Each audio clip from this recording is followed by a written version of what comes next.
శివుణ్ణి పొందడం అంటే దాని అర్థం సర్వస్వాన్ని పొందడమే.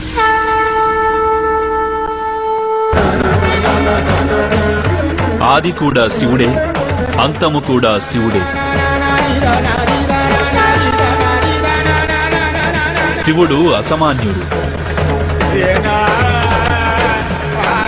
అలాంటి మహాదేవుణ్ణి పొందాలంటే అనేక కష్టాల్ని ఎదుర్కొనక తప్పదు.